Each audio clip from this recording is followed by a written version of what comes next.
レリアさん、こうして見ると普通に眠ってるだけみたいなのに。家で寝てる時もこんな感じだよね。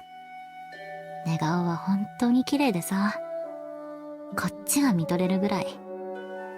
でもご飯の匂いがするとパッと目を開けて間抜けな顔で起きてくるんだよ。バレリアさん、治ったらまた美味しいご飯を作りますからね。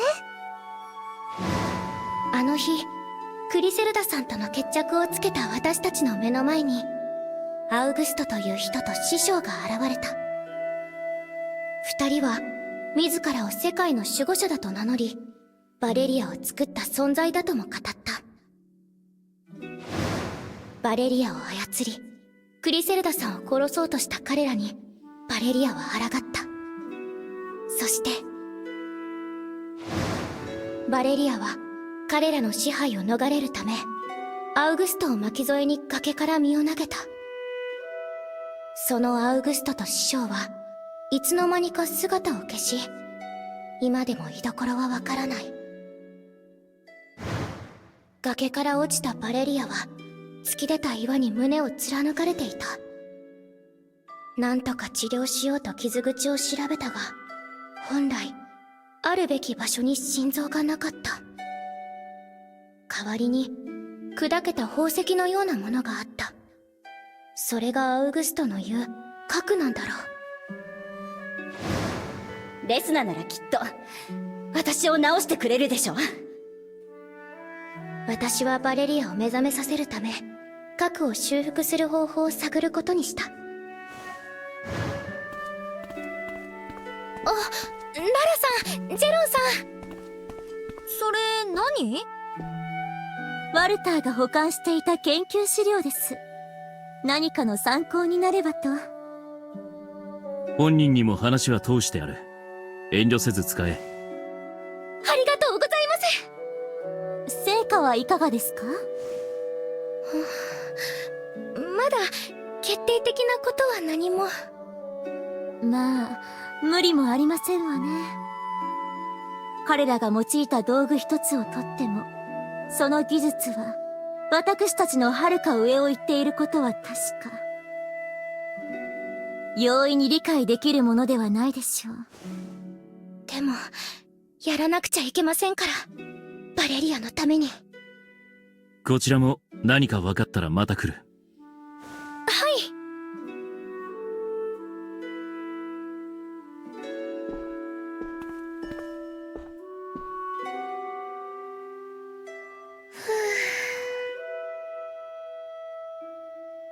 リスナちゃん、ちょっと休憩したら？戻ってきてから全然寝てないでしょ？休んでなんていられないから。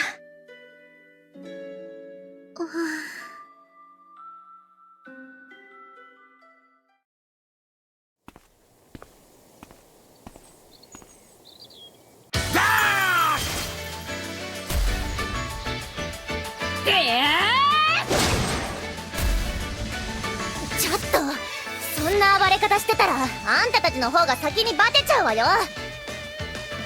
そうよ。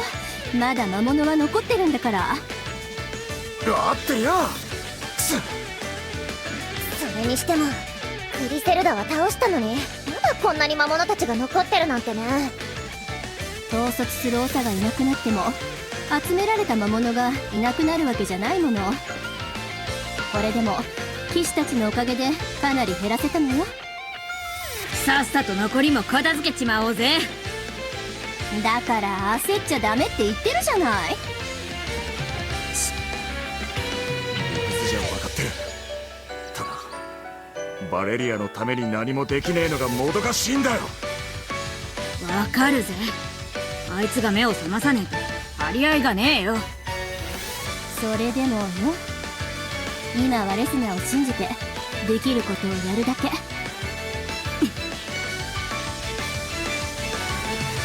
大丈夫。レスナなら必ずやり遂げるわよ。それに錬金術師のみんなも協力してくれてる。みんながバレリアを救おうとしてる。だから大丈夫よ。やあ、クリセルだ。調子はどうだい？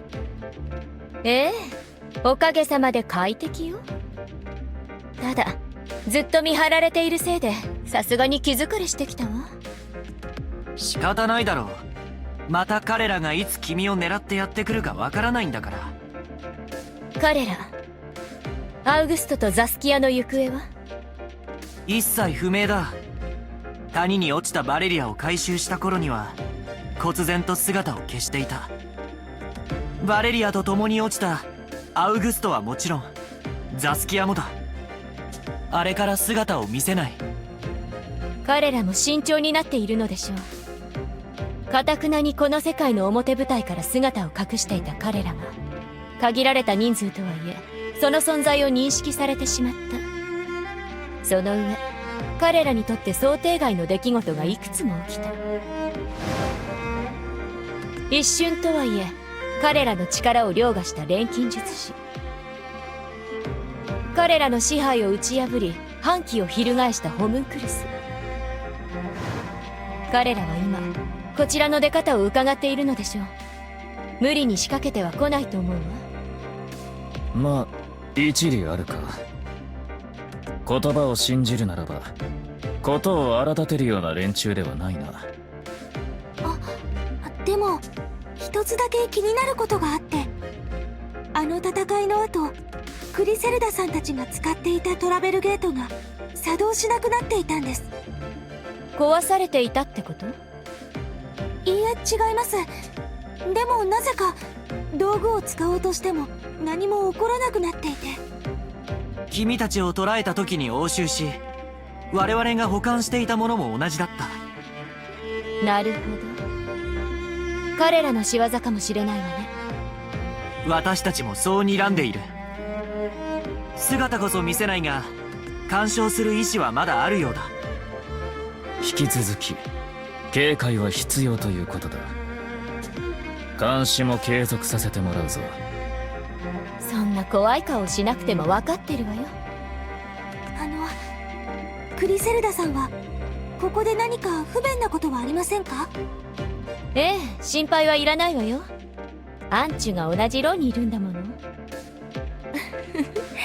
退屈はしないわ。アーシャのおかげで健康的に過ごせてるしね。いかがわしい真似はやめろ。あら、あなたみたいに凛々しい人も好みよ。その中にも可愛らしさが垣間見えて素敵。からかうのはやめろ。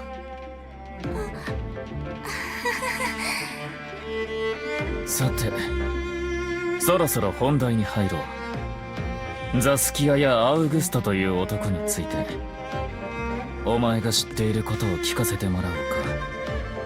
ええ、始めましょう。彼らの話をする前にランターナ大陸の歴史をおさらいしておきましょう。かつて大陸に小勢力が乱立していた時代、アメルハウザー家は大陸統一の野心を持っていた。盛況な軍隊を組織し、その力で周囲の国を従えていくという分かりやすい手法でね。私も改めてこの大陸の歴史を調べ直してみたが、アメルハウザー家についての記録はほとんどなかった。せいぜい大陸統一前に大きな勢力を持っていたことくらいだ。統一後は歴史から姿を消している。まあそうでしょうね。アメルハウザー家の存在は彼らにとって都合が悪かったから。あのアウグストたちのような連中がアメルハウザー家に介入してきたというのか。ええ、当然表向きは秘匿されているけれどね。ある時アメルハウザーの当主や着手をはじめ実力者たちが次々と不自然な死を遂げた。兵を動かせる者、戦う気概がある者がいなくなってしまったのよ。結果的にアメルハウザー家は力を失い、残った勢力が手を取り合いランターナ王国を建国した。一族の残された者たちは当然王国統一に関わった他の家を疑った。共謀して暗殺に手を染めたのだと。アメルハウザーの視点で見ればそう疑って当然だったろうね。我が一族は秘密裏に調査を続けた。しかし陰謀の証拠は何一つ見つからなかった。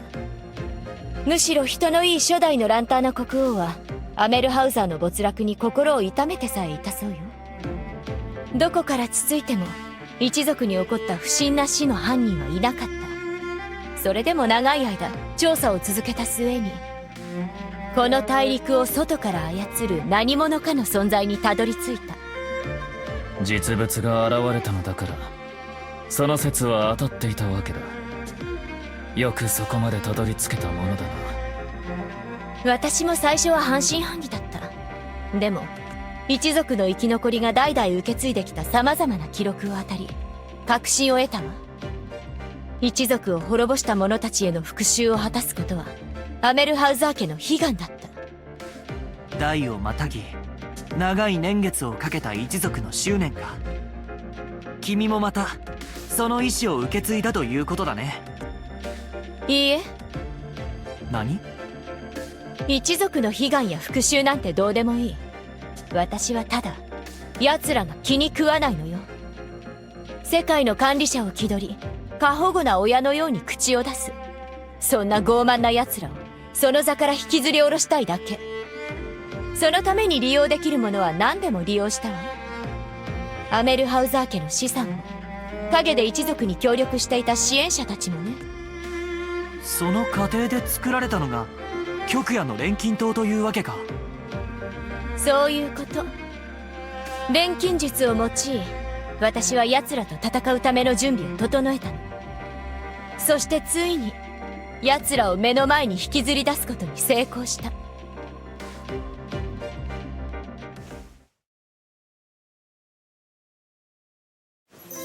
というのがクリセルダから聞いた内容だ。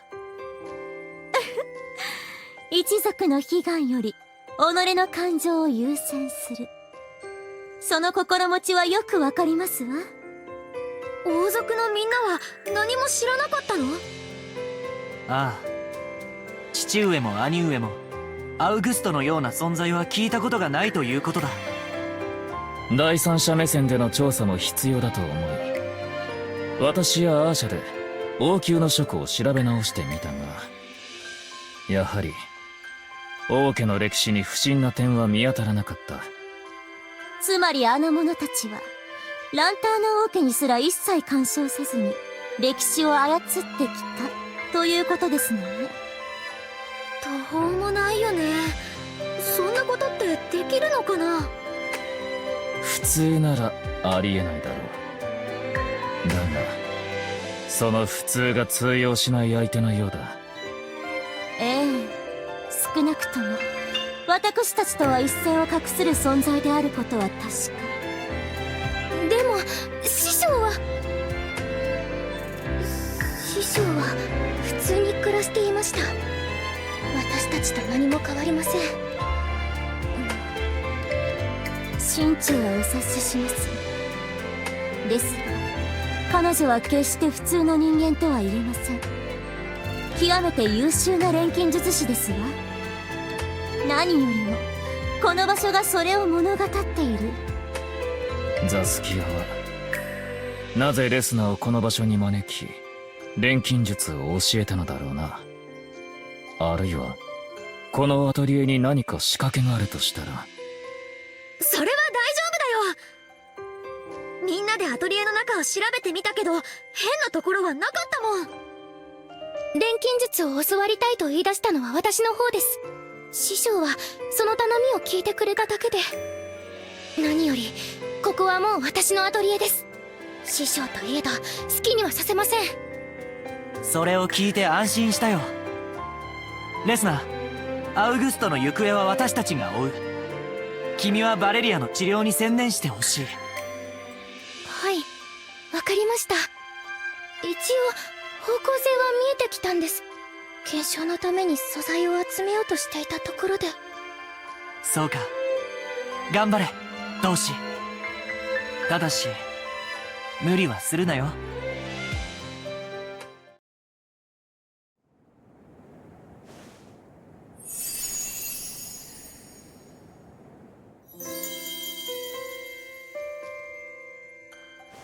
さん集まっていただきありがとうございます。お礼なんていらないよ。バレリアさんを直したいって気持ちは私たちも同じなんだからね、プラフタ。はい、私やソフィーの知識は治療に役立つはずです。ホムンクルスのことなら私も力になれると思う。この件は俺が求める真理に近い場所にある。最後まで見届けさせてもらう。私はどこまでできるかわからないけど、バレリアのことを思うといても立ってもいられなくってさ。皆さん、はい、ぜひ皆さんのお力をお貸しください。それで具体的な計画は決まりましたの？ええ、まず治療の方針について説明させてください。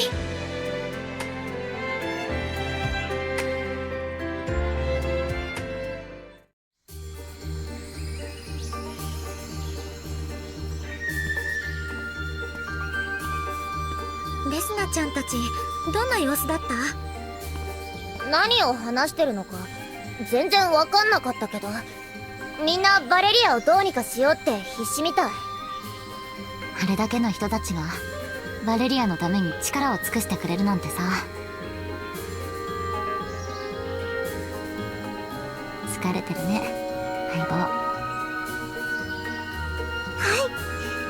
い、ブロッケは皆さんを信じます。そうだね。だから私たちも落ち込んでないで前向きに待つことにしようか。そんで笑顔でバレリアを迎えてやろうよ。もちろんで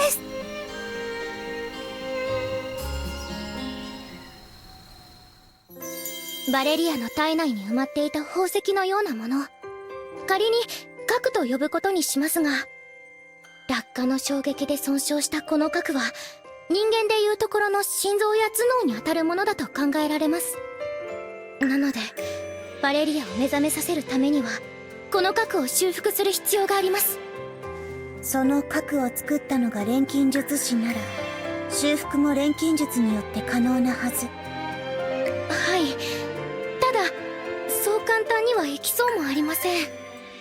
この核、一見ただの石にしか見えなかったのですが、詳しく調べてみて驚きました。核の中は極めて複雑な構造になっていたんです。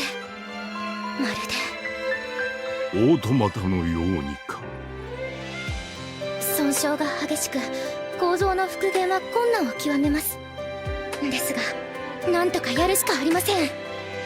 それに使われている素材も問題です。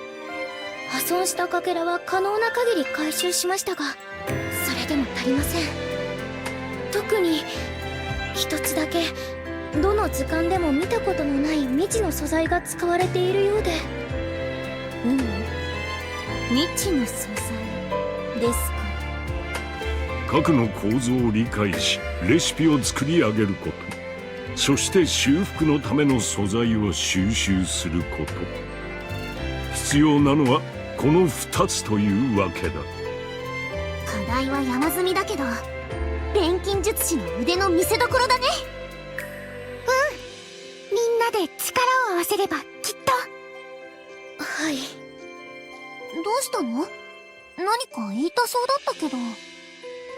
実はもう一つ重要なことがあります。なんだ、もったいぶらずに話せ。そもそもバレリアがこうなることを選んだのはあの人たちの支配から逃れるためでした。もし核の修復に成功したとしてもまた操られてしまっては意味がありません。ただ修復するだけでなく彼らの干渉を防ぐための処置を施す必要があるということですか。だがこの核が彼女の意志を司るものだとするなら、その処置によって影響が出ることは避けられん。性格や記憶、それらが元通りになる可能性は低くなる。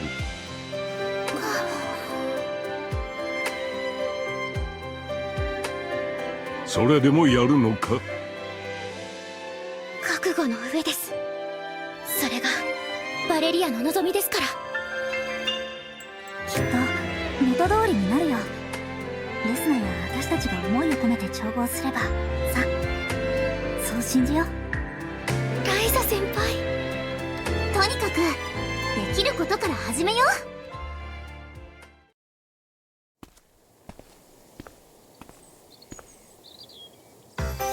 では素材の収集はお願いします。手に入りにくいものばかりだと思いますが。私を誰だと思っていますの？この程度王であるならば造作もありませんわ。頼もしい臣下たちもいますしね。ミーケたちがついてるんだから大丈夫よ。私たちララ様を全力で補佐してみせます。ナラさん、ミーケさん、ディオーナさんもよろしくお願いします。一応私の方でも助っ人を手配しておくわ。ララ様に失礼のない人選で一つ。ミーケ、わがままを言うものではありませんわ。頼みましたわよ、マリオン。ちなみに先ほど言っていた未知の素材については何かわかりまして？いえ、それはまだ調査中です。なかなか手がかりがつかめなくて。手がかりをつかむためにあがくのは錬金術の定めとはいえ大変ですわね。ともあれ、こちらは私たちにお任せなさいな。ではごきげんよう。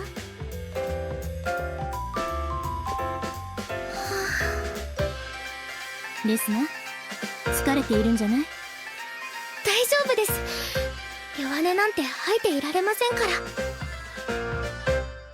そうそう、あなたはしばらくアトリエにこもっていたから知らないでしょうけど、世間の錬金術の評判もかなり回復してきているのよ。そうなんですか？クリセルダが捕まって極夜の錬金塔の壊滅が報じられたことももちろんだけど、何より第一王子の功績が大きいわ。オルペウス殿下の？彼が国民に向けて大々的に声明を発表したの。極夜の錬金塔の討伐に寄与した錬金術師たちの活躍をたたえ、そして国としても彼らを支援する方針だと。そうだったんですか。そのうち王宮からも正式に話があるはずよ。まあ今はそれどころじゃないでしょうけど、ともかくあまり思い詰めないで。無理して倒れたら元も子もないわよ。はい。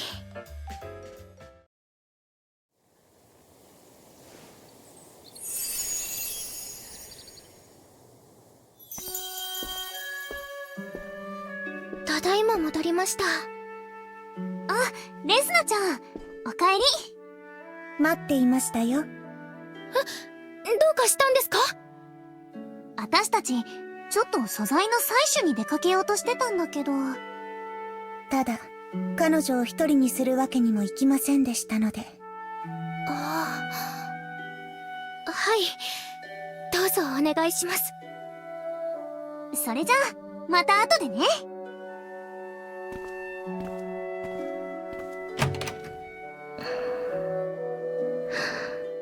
ねえ、バレリア、本当にちゃんと元通りになるのかな。バレリアは私なら直せるって言ってくれたけど、私なんかにできるのかな。師匠は何も教えてくれない。このアトリエだけ残して勝手にいなくなって、バレリアの気持ちが作り物だなんて勝手なことばかり言って、どうしてこんなことをするの。やだよ、バレリアがいなくなっちゃうなんて。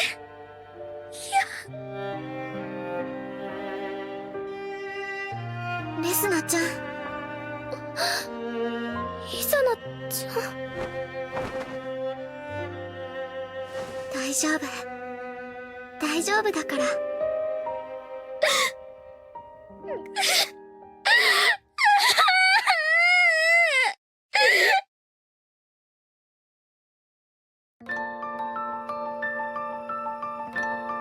私ね、バレリアが私と友達になって隣にいてくれることが嬉しくてたまらなかった。でもそれは私を好きになるよう刷り込まれて作られていたからだったんだなって。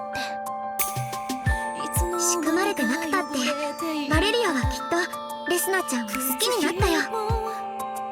だってバレリアは私やいろんな人たちとちゃんと友達になってたもん。私ちゃんとバレリアと友達になりたい。私にとってバレリアとの日々は嘘じゃない。でもバレリア自身すごく辛かったんだと思う。自分の道が勝手に決められてたんだから。自分が操られて大切な人を傷つけるのは許せないって。だからこんなに無茶なことを。そうだね、バレリアが起きたらと叱ってあげなきゃ。レスナちゃんに心配かけちゃダメでしょってね。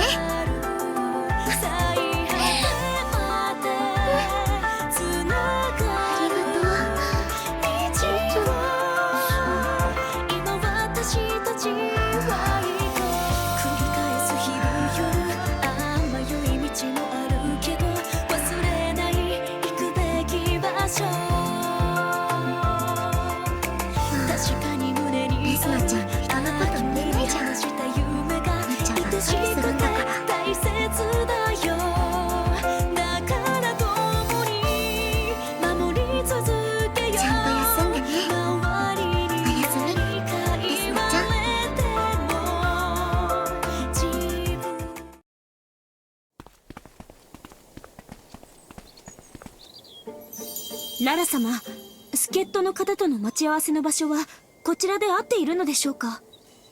ええ、ディオーナ。まだ来てない。ララ様をお待たせするなんて、こいつは教育が必要だね。私たちも来たばかりですわよ。慌てず待つことにいたしましょ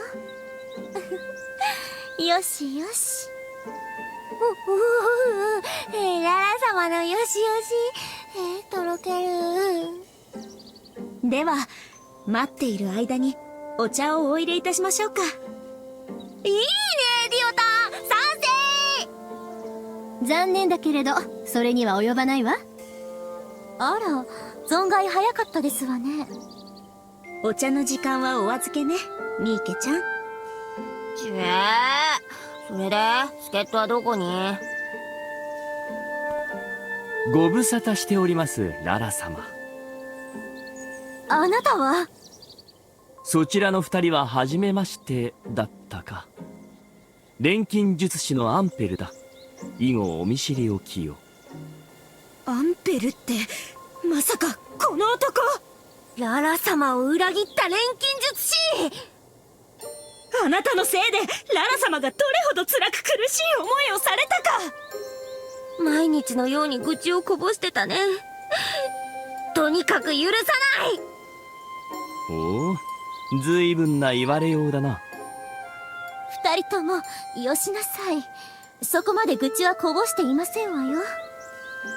しかしまたあなたとご一緒することになるとは思いませんでしたわ。はい、喧嘩はそこまで。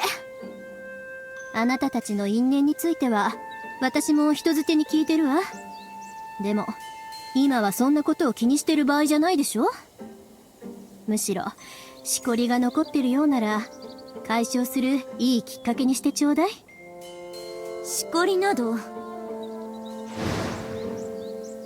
私は王を欺いていたと。悪いが、お前が思うほどまだ闇に染まっていないのでね。確かにあれは屈辱でしたわね。あの戦いで受けた負傷はしばらく尾を引いたものです。とはいえそれも過ぎたこと。今こそ王の度量を示す時でしょう。アンペル、果実の行いは不問といたします。ララ様。二人ともこの男とは友好的に接するようになさい。はーい。承知いたしました。おや、寛大な心遣い。さすが王ですな。ええ、王でしてよ。ほんと頼むわよ。あとソフィーとプラフタにも声をかけてあるから後ほど合流してもらうわ。ええ、わかりました。では早速参るといたしましょうか、ララ様。そのうさんくさい喋り方はもういいですわ。そうか。それでまずはどこへ向かうんだ？目的地に向かう前に少し準備をしていきますわ。親愛の印に我が王国に案内しましてよ。ララ様、ララ様がご帰還なさったぞ。ミーケ様とディオーナ様もお帰りなさい。この者たちは我がララキングダムの民たちですわ。ララ様、おかげさまで作物もよく実っております。皆息災で何より。ミーケ、ディオーナ、早速ですが私の衣装を仕立てることを命じます。いきなり衣装の仕立てだって？どういうことだ？極夜の錬金塔は壊滅しました。闇に染められたこの衣装もそろそろ役目を終える頃だと思いましたの。これからは王にふさわしい華やかな装いをいたしましょう。やった、任せておいて。ララ様にふさわしい最高の一品をお約束いたします。ええ、期待していてよ。それからアンペルにも一着仕立てるように。でもこの錬金術師は。王が不問に付すと言葉にした以上不問です。友好の証ですわ。かしこまりました。アンペル、この二人は最高の腕を持つ服飾職人ですわ。ああ、ありがたく受け取らせてもらおう。決して豊かではないが活気がある国だ。住人たちの表情も明るい。良い王に恵まれたのだな。王はただ愛する人々のために。ララキングダム憲章の初めに書かれていますわ。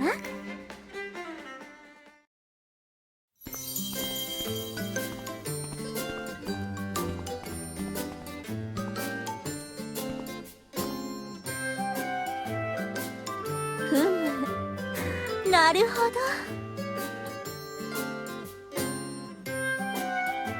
ララ様、よくお似合いです。ララ様のビッグな美しさにキングダムの民も他の人もひれ伏すよ。ありがとう、気に入りましたわ。二人とも変わらぬ素晴らしい腕前です。アンペルの衣装も素晴らしい出来栄えですわ。ああ、着心地もいいし動きやすい。私も気に入ったな。旅の道中ララ様の紹介をする時もあるだろうから、ディオタンと二人で紹介の仕方を考えたよ。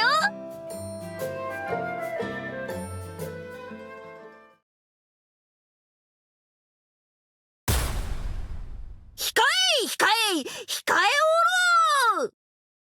こちらにおわすお方をどなたと心得る。ララキングダム国王ララトロッケル様で。二人ともそこまで派手にやらなくても結構ですわ。ララさん、アンペルさん、お待たせしました。おや、随分と雰囲気が変わりましたね。ええ、より王にふさわしい装いに改めたのですわ。とってもおよ。衣装にふさわしく、戦い方もより優美に。ララ様、軽やか、風のごとく。舞うような身のこなし、さすがララ様です。王ならこのくらい動けませんとね。さて、全員揃いましたし、早速採取に向かいましょうか。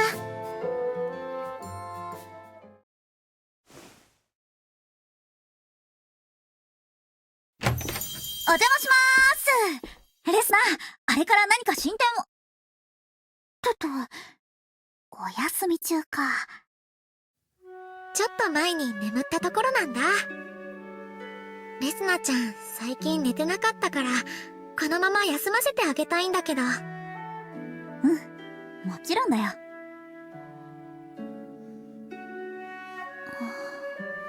目元が濡れてる。もしかして泣いてた？少しだけ。レスナちゃん、本当は辛いのずっと我慢してたみたい。そっか。ねえ、大丈夫？怪我とかしてない？大丈夫です。助けていただき、ありがとうございました。皆さんを危険な目に遭わせてしまって、本当にごめんなさい。でも、もうメソメソしません。錬金術も人生も七転び八起き、こうおっしゃりたいのですね。なんか違うけど、どういたしまして。あの頃から、とっても成長してすごいなって思ってたけど、いっぱいいっぱいのところで頑張ってたんだね。でもね、レスナ。一人で全部抱え込まなくていいんだよ。私たちも力になるから。みんなで一緒に頑張ろう。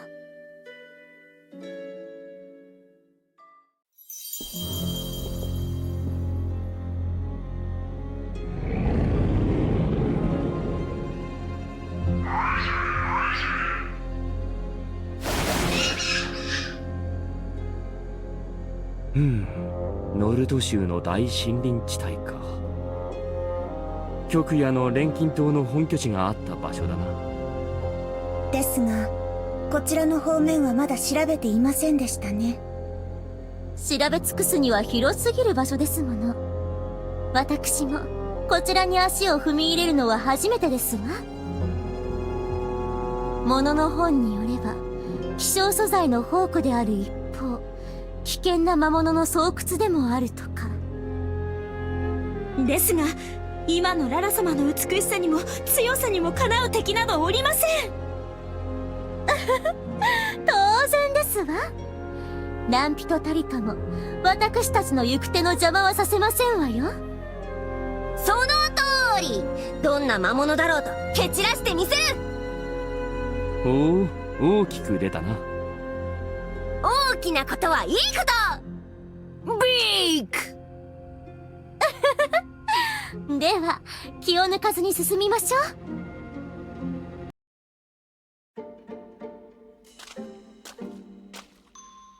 ふむ、この素材は初めて見ますね。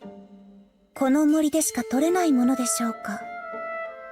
何かの役に立つかもしれないし、一応取っていこっか。そういえばララ、お前に聞きたいことがあるのだが。何ですの？あの時の菓子は今も持っているのか？菓子？ああ、あの焼き菓子ですか？あれはクリセルダが作っていたものですわ。あの方は今や囚われの身、釈放されるのを待つほかないですわね。そうか。もう一度食べたいと思っていたのだが。アンペルさん、お菓子好きなんですか？ああ、なければ生きていけん。そこまでですか？そうだ、よかったらお団子でも食べます？この間レスナちゃんに作り方を教えてもらったんです。お口に合うかはわからないですけど。ぜひいただこでは少し休憩にいたしましょうか。ミーケ、ディオーナ、お茶の準備を。はう。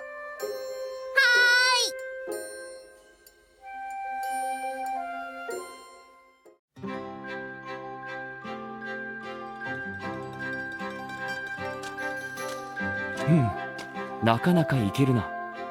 もう少し甘ければさらにいいのだが。あら、程よい甘さだと思いますけれど。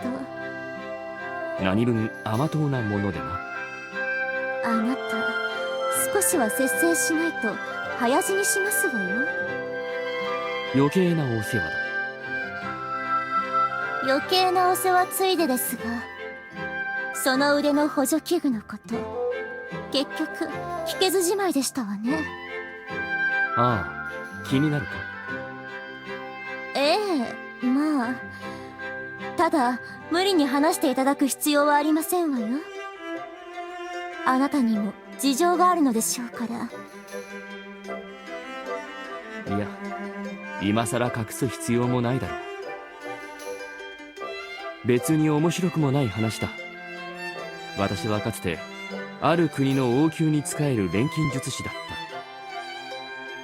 た。だが王宮の意向に背いたことで不況を買い、策謀によって片腕に再起不能の傷を負った。それは友と信じていた同僚の錬金術師が主導したものだった。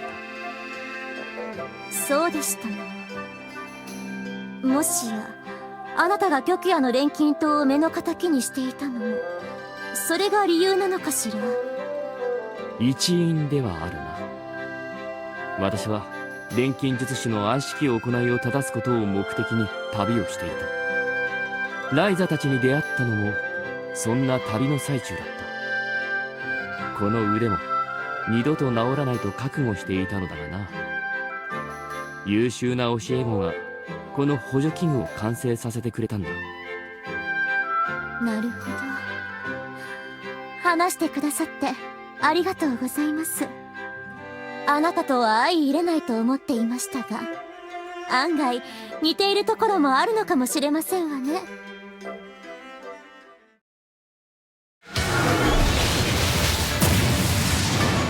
アンペル、そちらに行きました。ああ、任せろ。これで終わりだ。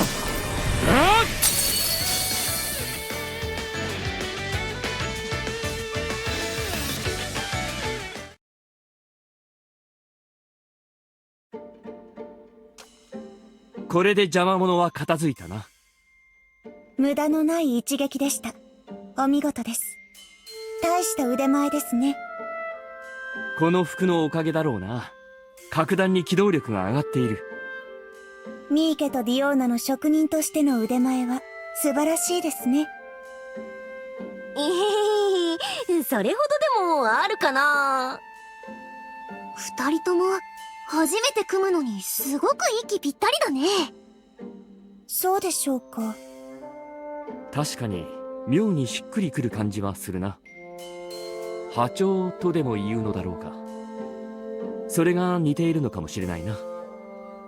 言われてみるとそんな気もしますが。似てる？似てる。あ、わかった。プラフタとアンペルって誰かに似てると思ったらミーケのばあちゃんに似てるんだ。ばあちゃん？落ち着き方がそっくり。だから今も二人といると心が安らぐんだよね。ミーケ、ばあちゃんのシュワシュワな手でよしよしされるの好きだったな。ばあちゃんだって。ソフィー？ごめんなさい。この子に悪気はないの。私は別に構わんが、それなりに年を重ねているのは事実だからな。まあ、私もそれは否定しませんが。熟練の錬金術師同士、気があったのかもしれませんわね。まあ、アンペルは老快と言った方が正しいかもしれませんが。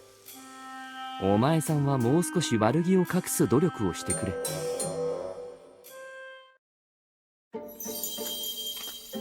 さあ皆の衆、妻子もあと一息ですわ。ですが些細な気の緩みが命取りになります。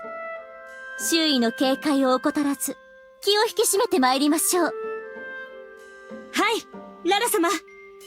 ララキングダムに栄光あれ。ミーケ、頑張るからいっぱいよしよししてね。さすがは王だな。先導も板についている。今さら認めていただいても遅いですわね。その王に背いたこと忘れてはおりませんわよ。その件に関しては王の許しを得たと思っていたのだが。では友好の証であるこの衣装は今ここで脱ぐべきだろうか。それには及びませんわ。あなたはララキングダムの栄えある賓客ですもの。それは光栄だな。王に背いた件についてはつい口に出ただけですわ。気にしていませんから絶対。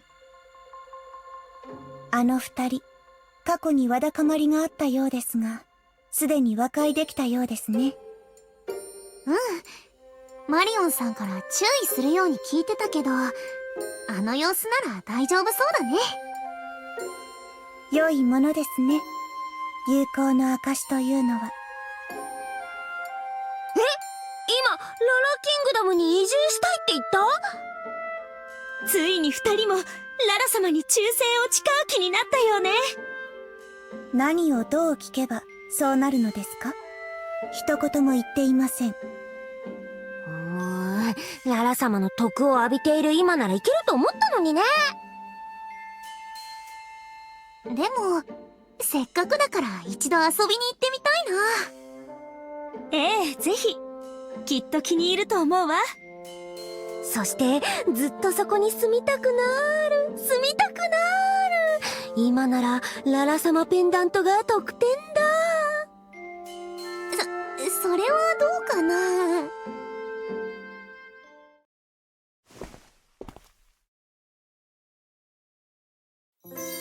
さあご覧になって。すごい希少な素材がこんなにたくさん。ララさん、ありがとうございます。皆さんの協力のおかげでバレリアの治療に向けて大きく前進できました。レスナ、核の構造分析の方はどうなっていますか？いえ、まだです。いろいろと調べてはみたんですけど、修復に必要な未知の素材についてもまだ手がかりがつかめていませんし。そうですか。でも一度しっかり休んで頭もはっきりしたので、また一から考えてみようと思います。あと少しで何かつかめそうな気もするので。だったらさ、思い切って環境を変えてみるっていうのはどうかな。環境を変えてみる？私が強さについて悩んだ時、いろんなことに焦っちゃってうまくいかなかったんだよね。だけど一度みんなと離れてリラさんと修行したら大事なことがつかめたんだ。だからレスナちゃんもアトリエから出てみたら何か新しいことが見つかるかもしれないよ。アトリエから出る。確かにイザナちゃんの言う通りかも。ありがとうイザナちゃん。私試せることは全部試してみるよ。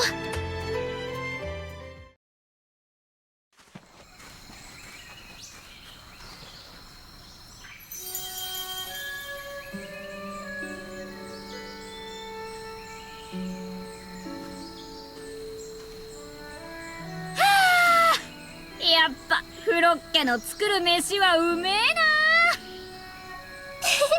ありがとうございます。たくさんあるのでいっぱい食べてくださいね。すみません、急に押しかけてしまって。皆さんも大変な思いをしているはずなのに。そんな気を使わなくていいよ。あんまり落ち込んでばかりもいられないっていうか、信じて待つって決めたからさ。そんで相棒が起きた時、笑顔で迎えてやるんだ。そうですか。クロッケたちで力になれることなら何でもおっしゃってくださいね。おう、遠慮せず食ってけよ。考えるにも力がいるだろ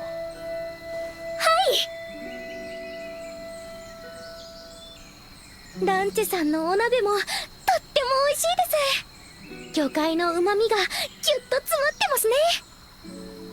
へへ、だろう。この鍋はバレリアも気に入ってんだぜ。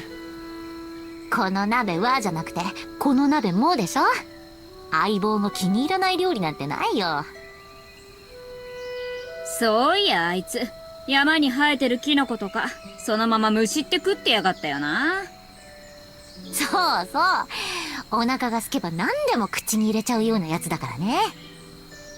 今まで毒に当たらなかったのが不思議なぐらいだよな。止めてあげてください。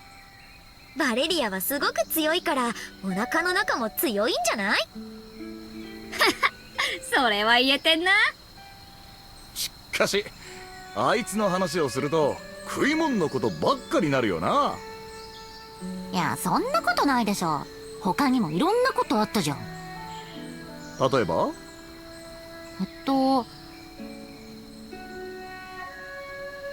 ダメだ。美味しそうに食べてる顔しか思い出せない。もう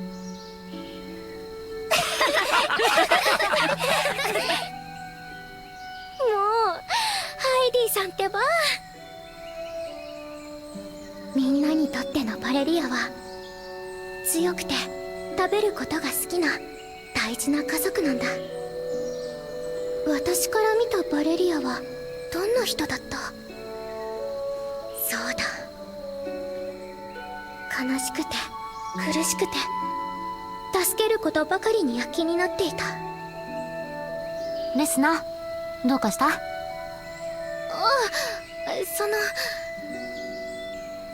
バレリアのことを考えていました。私にとってバレリアってどんな人だったかなって。お前もあいつとは長い間一緒だったんだ。難しいこと考えなくてもいいんじゃねえか。素直に思ったままが答えだろう。思ったままが答え。そういや、お前とバレリアが初めて会った時の話って聞いたことなかったよな。聞かせてくれよ。お前から見たバレリアってどんなやつだった？私が初めてバレリアに会ったのは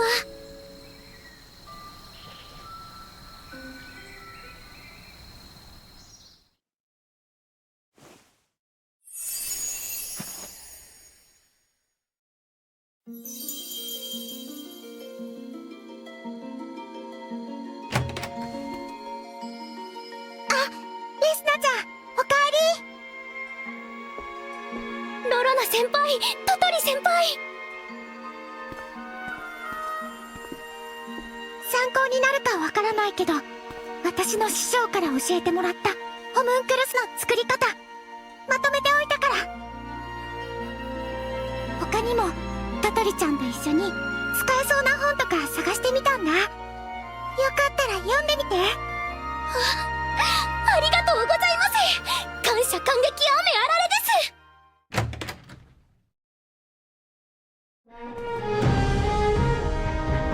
す。失礼する。皆さん、王宮の書庫から使えそうな資料を借りてきました。それからオートマタに関する情報も。オディーリアの記憶回路から俺たちのいた世界にあった書物の情報を復元した。復元といっても読み上げてもらったものを手で写しただけですけどね。この量を手で？レスナー、調子はどう？また使えそうな素材とか集めてきたよ。ライザ先輩も。皆さん、本当にありがとうございます。私、頑張ります。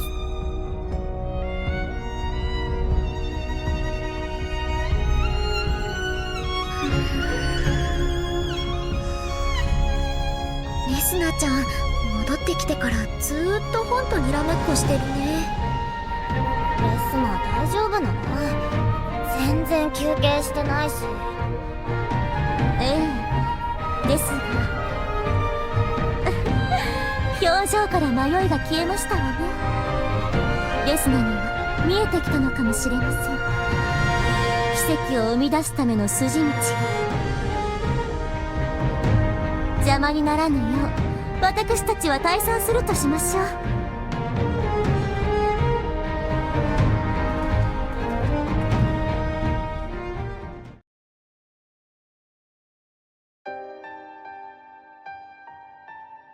ロロナ先輩が作ったホムンクルス、オディーリアさんのようなオートマタ、あるいは人造長寿。バレリアはそのどれとも違う。でも錬金術によって生み出された生命であることは同じ。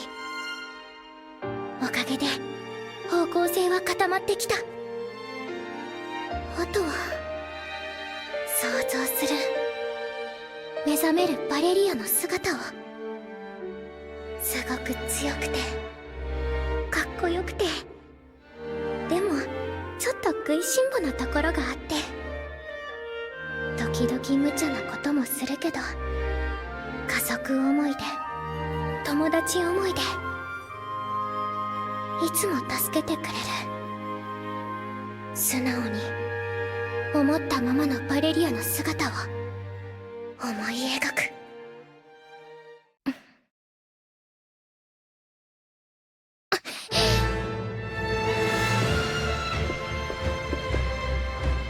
想像する。目覚めるバレリアの姿を。いける。これなら。この部位に使われているの、どの時間にも載っていなかったあの素材だ。核の破片に含まれていた未知の素材。回収した分だけじゃ全然足りない。成分の解析はできてるから、別の素材で代替できないか検証してみるしかないかな。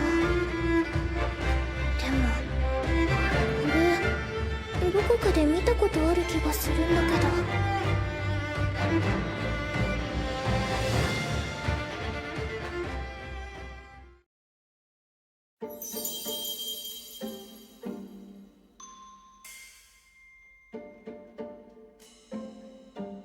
破損した核の構造を解析し、それをもとに修復するための道具のレシピをまとめました。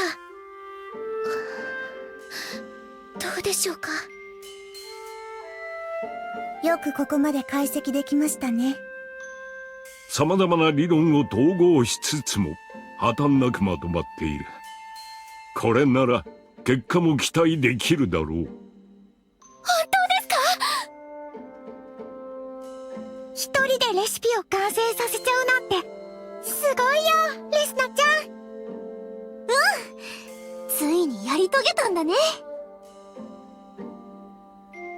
私無我夢中でした。とにかくバレリアを助けたいって。頑張ったね。は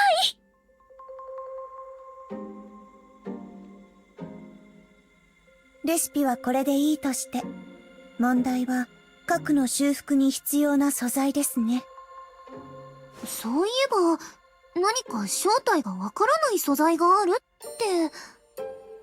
はい。一応似たもので代用できないか検証中でして。この間ララさんたちが向かった森にもう一度素材を集めに行こうかと思っています。まだ足りない素材もありますから。わかった。じゃあ私たちはできる範囲で調合の準備を進めておくね。はい、よろしくお願いします。そっちは一人で大丈夫？はい。実はある人に助っ人をお願いしようと思っていまして。ある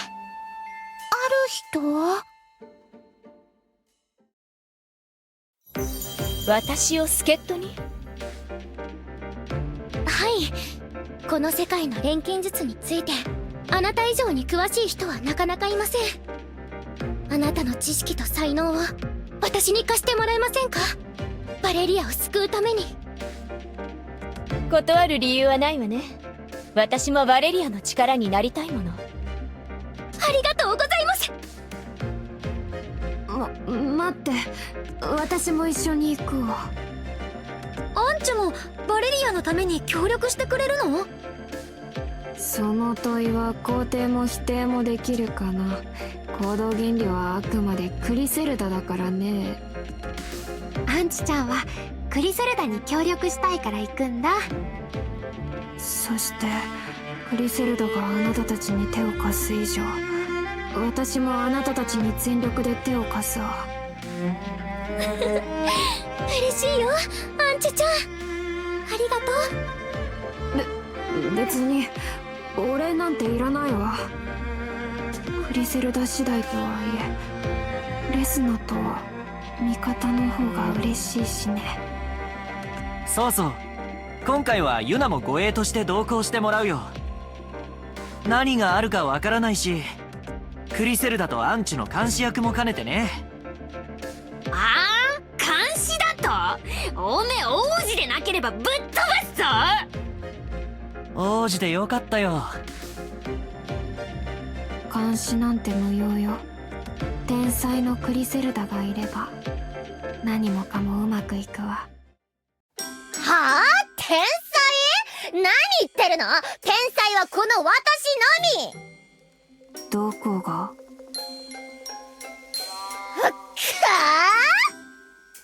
そこまで言うならどっちが天才か白黒つけようじゃないの。レスナー、私もついていくから。この二人いつの間にか仲良しさんになったんだね。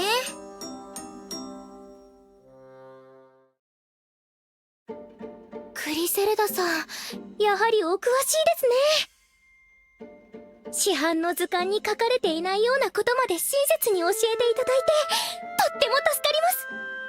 何かしらであなたの力になれたのなら嬉しいことだわ。この通り、知識くらいでしか今は協力できないから。すみません。外出の許可をいただくための条件でして。謝る必要はない。当然の措置だ。処罰されていないだけでありがたいことだわ。あなたの方こそ、やっぱり教えがいがあるわね。この短い間に、どんどん素材への理解を深めてる。そこら辺は、クリセルダの教え方が素敵なのよ。少子！すぐにわかるレスナがすごいのよ。少子って意味わかる？バカバカしいってことよ。君さ、天才だと自負するなら、もう少し知性ある言葉遣いで喋ってくれないかな。頼むよ。この色と赤色のは腹立つぬいぐるみだわ。あの二人またやってる。すっかり仲良しでよかった。おかげで暗い気持ちが和らぐよ。レスナー、一つお願いがあるんだけど。お願いですか？私は今後もあなたたちに協力を惜しむつもりはない。だからワルターにも協力の意志があるのなら彼も受け入れてほしいの。どう？クリセルダさん、安心してください。最初からそのつもりです。むしろワルターさんには王宮から色々とお仕事の依頼をしているみたいですよ。今回お声掛けしなかったのもそれが理由だったり。あら、そうだったの？ああ、彼はすでに釈放され、我々の監視下で研究に従事させている。てっきりワルターも牢屋の別の房にいるんだと思ってた。しばらくは同じように習慣していたのだが、何か研究をしていないと気が狂いそうだと泣きつかれてな。それはなんとなく想像できる。もちろんワルターの処遇については殿下やブラッド殿も了承している。心配はいらん。そう、よかった。彼にとってはそれが一番の幸せでしょうからね。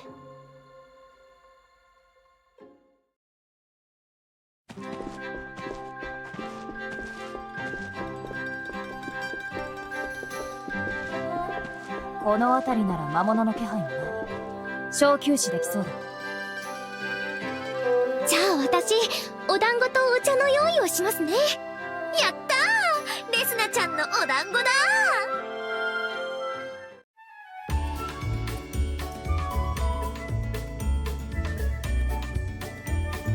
食べさせてもらえる？あーんするから。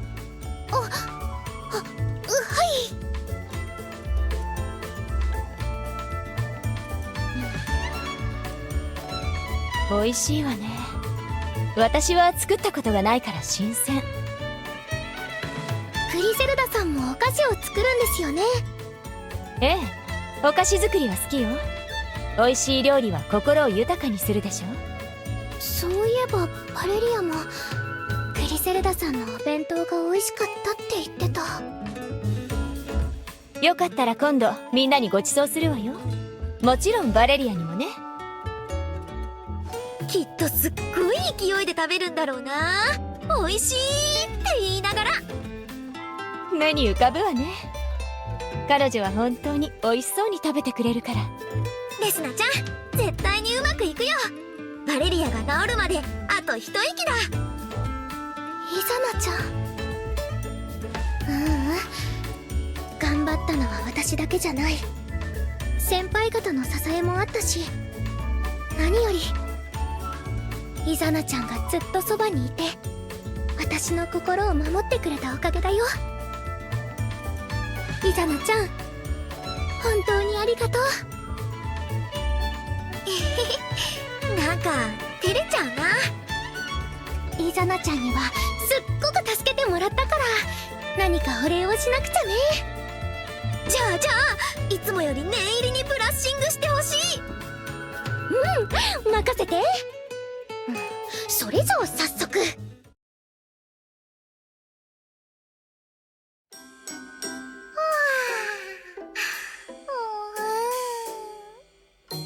しく丁寧に。イザナちゃん、ここだよね。それでここはちょっと強めに。ふわふわ、かわいい。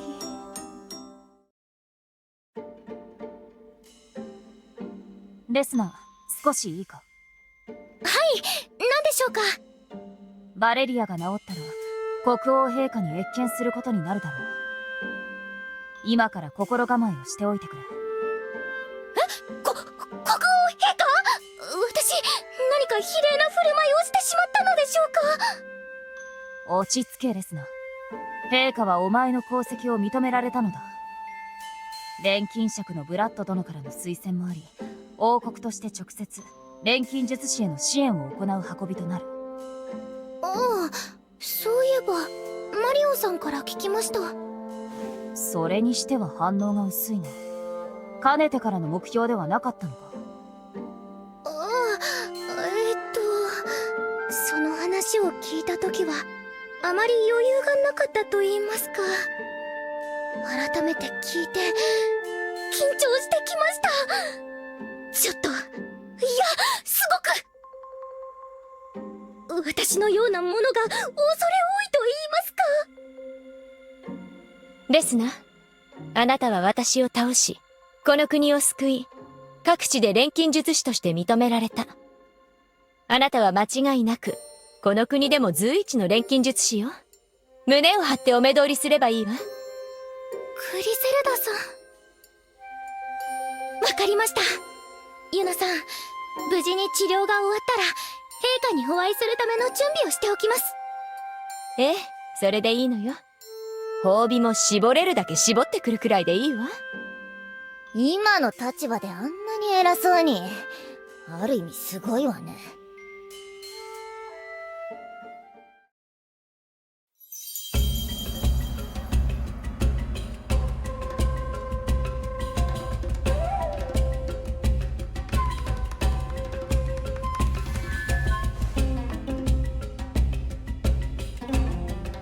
よし、これで素材は揃ったかな。例のあれ以外は。グリセルダさん、相談に乗ってほしいことがあるんですが。何？恋愛相談かしら？違いますよ。分かってるわ。バレリアのことでしょ。はい。核の修復に必要な素材で一つだけどうしてもわからないものがあって。見せてちょうだい。破損した核の破片の中に含まれていたもので、鉱物の一種だと思うんですけど。確かに見慣れない組成をしているわね。少なくともありふれた素材ではない。私ですら知らない未知の素材。こういう場合、大抵は遺跡で見つかることが多いのよ。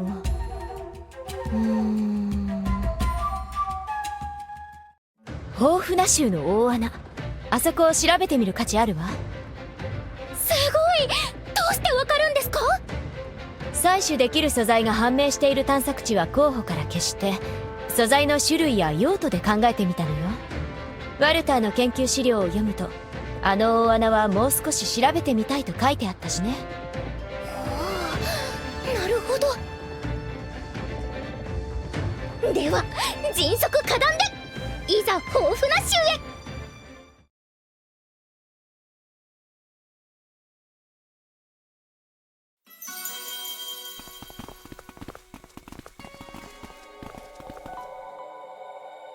ここにあの素材か。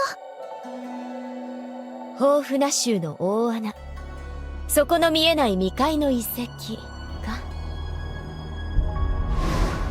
そういえばバレリアたちが言ってた。前にここでワルターたちと勝ち合ったって。ええ、あの時のことも忘れないわ。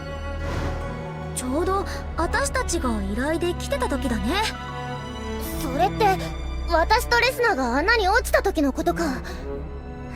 なんだか懐かしくもあるわね。にしても何度見ても迫力ある穴だよ。この大穴は遥か昔に災厄から逃れるために作られたと言われているわ。災厄とは何だ？赤のほうき星とも言われているわね。確かなことは不明だけど。赤のほうき星、バレリアと何か関係があるんでしょうか。さあ、ただこの場所と彼らアウグストたちが関係しているのは確かでしょうね。この場所も彼らが作ったのだとしたら、バレリアの核と同じ素材が見つかることにも納得がいく。その件は頭に置いといて、今はまずバレリアのことが優先ね。はい、早速大穴に潜って調べてきます。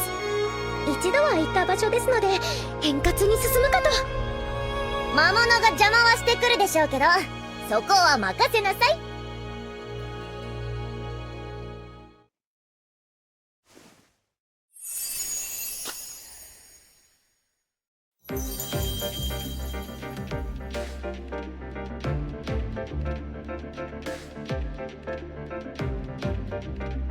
クリセルダさんの協力もあり、豊富な州の大穴で素材を発見。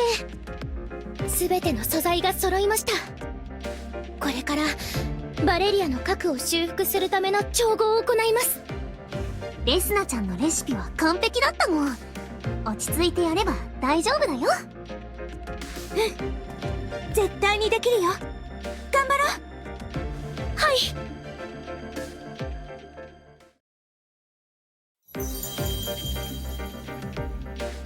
バレリア、今直すからね。レスナ相棒のことよろしく頼むよ。ロケたちも信じています。はい、任せてください。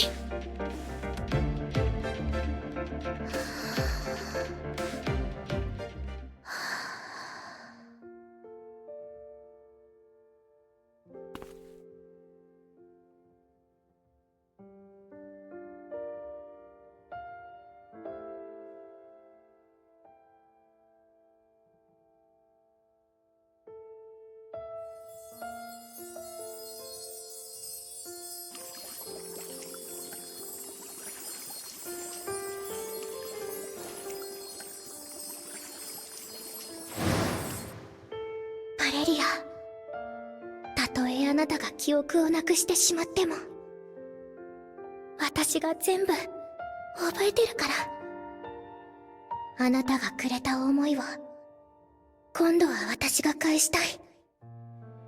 私もバレリアが大好きだよってちゃんと伝えるんだ。だからどうかどうか。ねえレスナー、今度は普通に友達になってね。目を覚ましてバレリア。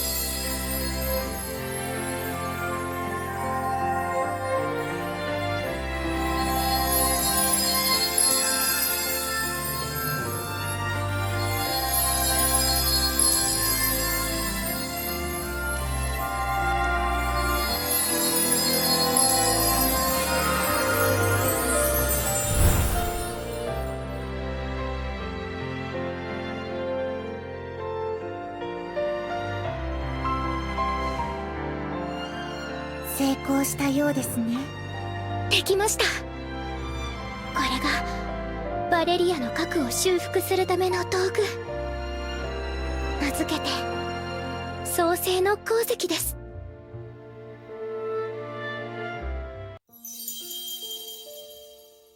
バレリア。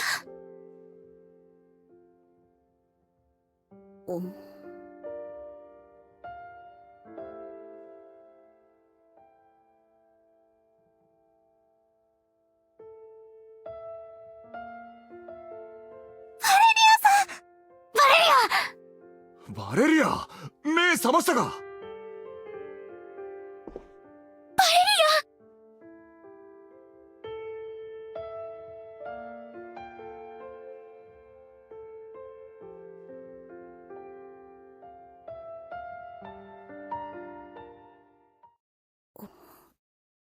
ア。あなた誰？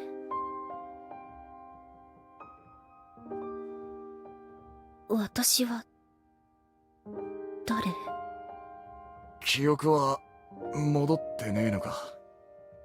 同じだ。初めて会った時と。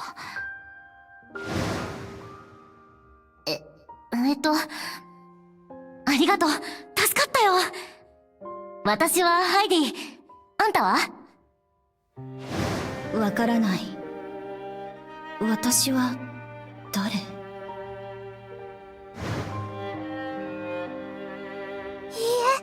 同じじゃありません。フロッケたちはバレリアさんのことを覚えています。少しずつでも取り戻していきましょ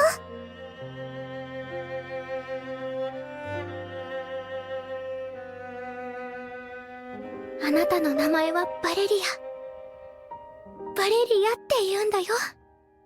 バレリア。私の名前。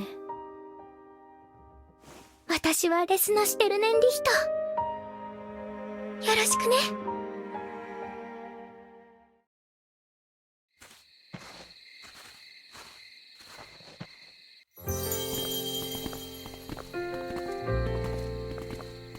ここが私たちの家。やっぱり覚えてないよね。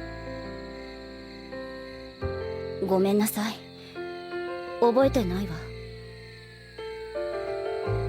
そんなのいいって。ゆっくり行こう。皆さん、お腹空きましたよね。すぐにご飯の準備しますから。天使ちゃんの料理は絶品だぞ。なんなら食えば何か思い出すかもしれねえな。さあ入って。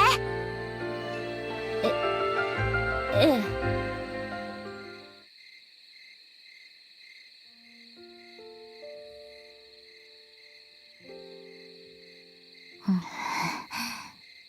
ここにいたのか。おっさん、バレリアは？ぐっすり寝ちまってるよ。体の調子もまだ万全じゃないみてえだな。まあ、あんな大怪我したらしょうがないよね。フロッケの料理でも食べればなんか思い出すかもって期待してたけど、何もなかったね。ま、そう簡単にはいかねえもんだ。うん。たく、なんて顔してやがんだ。覚悟はしてたんだけどさ、いざあなたバレリアを見てたらやっぱりしんどいな。体が半分持ってかれたような気分だ。まあそうだよな。ただな、あいつはいなくなっちまったわけじゃねえ。ちゃんと生きて帰ってきた。たとえ記憶をなくしちまったとしても、あいつはあいつなんだよ。分かってるけどさ、すぐには受け入れられないよ。すぐにじゃなくてもいい。時間はたっぷりあるだろう。ゆっくり悩め。そうだね。おっさんと違って若いから。いや、俺もまだそんな年じゃねえよ。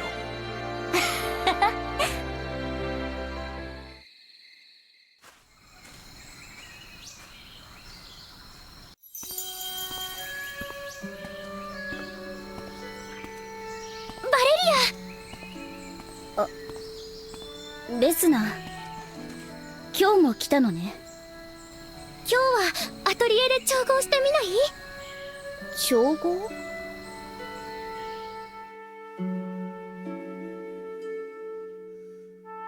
これをこうして混ぜればいいの？そうそう、混ぜたらこうして作りたいものを思い浮かべてぐるぐるってかき混ぜて、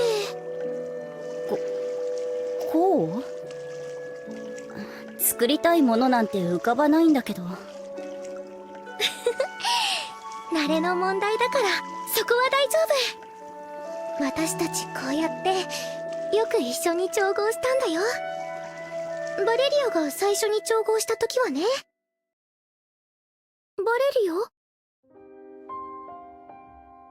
ごめんなさい。でも頑張って思い出そうとしても何も思い出せないのよ。だから私、直してくれたことには感謝してるけど、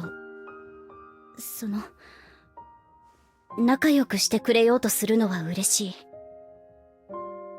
い。でも前みたいにって期待には応えられそうにないの。そうだよね。ごめんなさい。私も気遣いが足りなかったかも。もう帰るわね。うん、またね。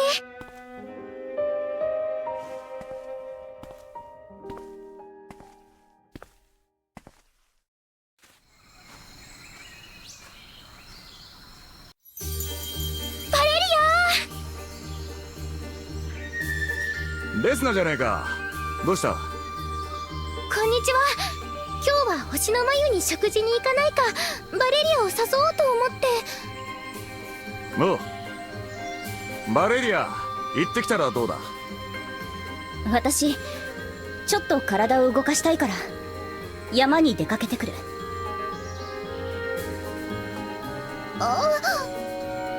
毎日来てもらってんのに悪いな。あいつもいろいろ不安なんだろう。あんまり責めないでやってくれ。いいえ、私のせいです。バレリアの都合も考えないから。まあ気楽に待ってやってくれよ。はい。バーバラよ、こういう時なんて言ってやるのが一番いいんだろうな。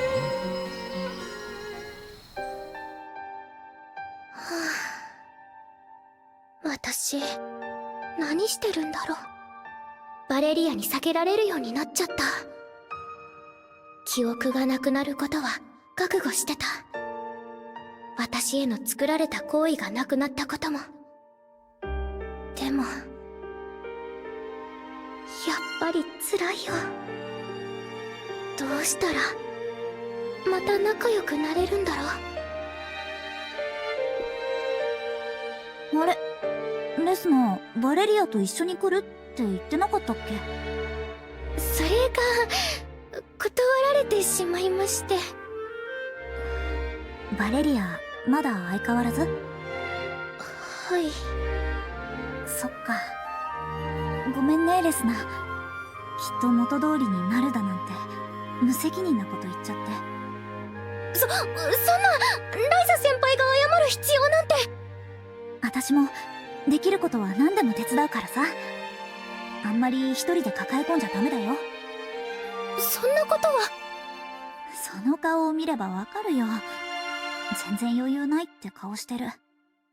話がしたくなったらいつでも聞くから。無理しないでね。私、そんな顔してたんだ。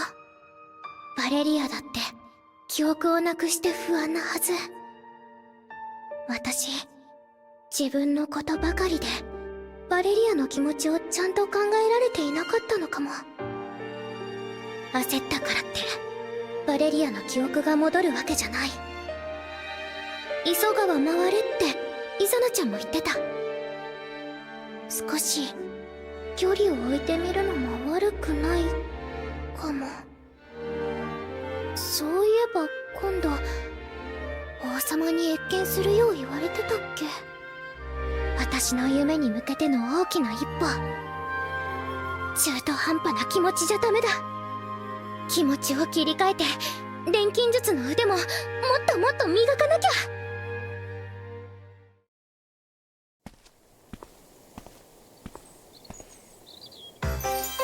スナちゃん、王様に謁見したんだって。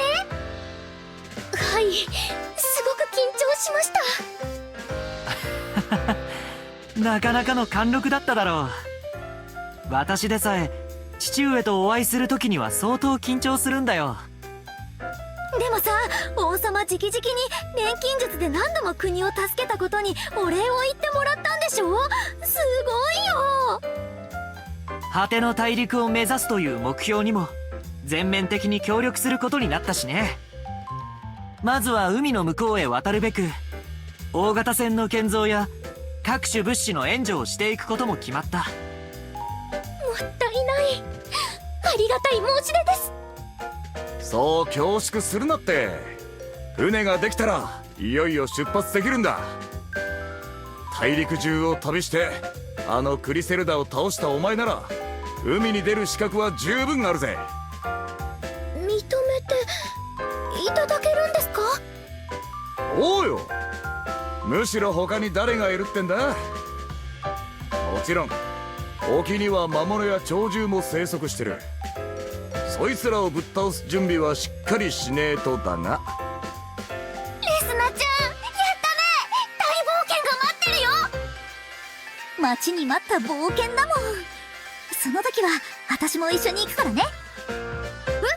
ライザ、お店の仕事は？お休みを取るか誰かに代わってもらうか考える。まずはランターナ大陸よりはるか北西にある無数島軍域を目指すことになる。その中でも大陸に最も近い海域に位置するノーバ神聖国という場所が最初の目的地になるだろう。ノーバ神聖国、確かワルターさんが以前言ったことがあると話していました。ああ、私も本人から聞いたよ。はるか昔にはランターナ王国と交易を行っていた国でもある。鳥獣の影響で航路が断たれて以来交流はなくなってしまったが、国交を再開できるなら喜ばしいことだ。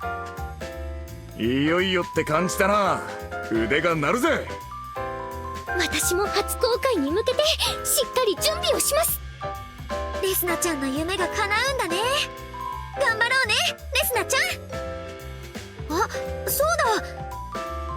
私、次の騎士試験が近いからしばらくオートに滞在する予定なんだ。そっか、もうそんな時期なんだね。頑張ってね。イザナちゃんの夢が叶うよう祈ってる。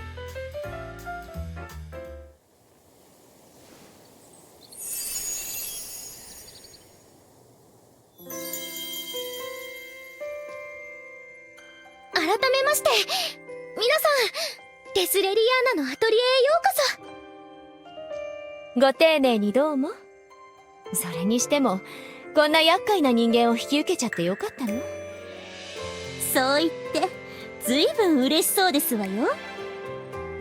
ええ、みんなとこうして仲良くできるならそれに越したことはないもの。心強いです、クリセルダさん。アンチュちゃん、これからもまたよろしくね。形は変わったけど錬金島のみんなとまた一緒にいられて嬉しい。ありがとう。私もよろしく。それで私たちをここへ集めた理由とは何でしょうか？単刀直入に申し上げます。果ての大陸を目指す旅路に協力していただきたいんです。果ての大陸ね。王国から全面的に支援を受けるという風な噂を耳にしていますが。はい、ですが海を渡るには様々な障害があります。それを乗り越えるためにも錬金術は不可欠です。なるほど。それで私たちの手を借りたいと。正直なところ、私は果ての大陸の存在については懐疑的です。以前もお話しした通り、私は実際に無数島軍域に足を運んだことがありますが、そこでは海の果てにあるのは闇の世界だという学説が有力でした。私もそれを支持しています。ただあのアウグストという男の口からも果ての大陸という言葉は出てきていた。レスナを果ての大陸へ導くための手足となる。それが私が与えたお前の役割なのだからな。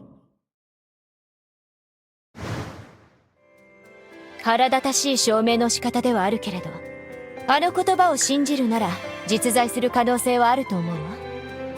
むしろ彼らはあなたに果ての大陸を見つけさせようとしている。そう聞こえたわ。私に見つけさせようとしている。師匠は私の夢を応援してくれていました。それに師匠自身も果ての大陸を見つけるのが夢だと。それはどのような意図だったのでしょうか。気になるなら一度本人と話してみればいいわ。私とあなたは正式に手を組むことになった。だから近いうちにきっとあなたの前にも姿を現すわ。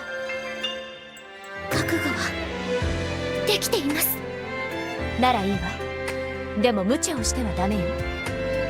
実はこのところバレリアを治すことに集中していて、師匠のことをあまり考えないようにしていました。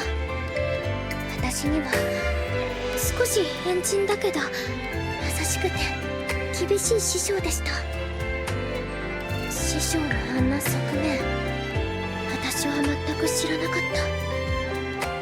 た。私、次に出会った時にはきちんと師匠に向き合おうと思います。そうね。親離れの時なのかもしれないわね。王国の監視もあるし、しばらくは自由に動けないでしょうけど、できる限りの協力を約束するわ。よろしくお願いします。そうだ、クリセルダさん、この石をご存知ですか？使用者の力を引き上げる効果を持っています。アメルハウザーの古城で採取したのですが。いえ、初めて見るわね。あの城で採取できるなら私が知らないわけがないのだけれど。そうですか。自分なりに使えるよう日々調節してきたのですが、限界が近いようで。レスナ、あなたには何か特別なものを感じているわ。この素材のことも含めて今度ゆっくり話しましょう。はい、ゆっくりと。クリセルダはまたそうやってすぐ距離を縮める。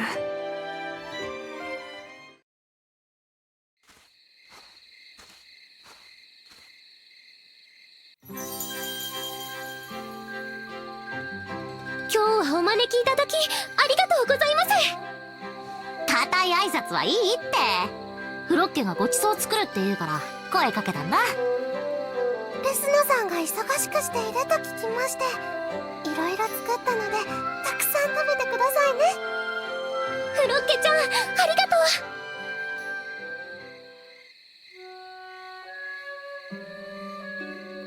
とう。バレリアとはまだ微妙な関係のまま。あまりグイグイ行くのも良くないけど、でも最近はあまり話せてなかったし、もう少し話しかけてもいいのかな。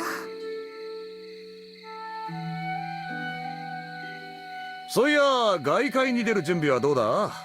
クリセルダたちとも話したりしたんだろ？少しずつです。まずは情報収集からですね。まあ外界を渡るのはそれだけきついからな。慎重になるに越したことはね。そのきつい場所にまた挑むわけだし、おっさんももっと鍛えといた方がいいかもね。抜かせ。そっか。旅の準備で忙しかったのね。あんまりバレリアにつきまとっても良くないかなって思ったし。そうなのね。全然来なくなったから、どうしてるのかなって思ってたの。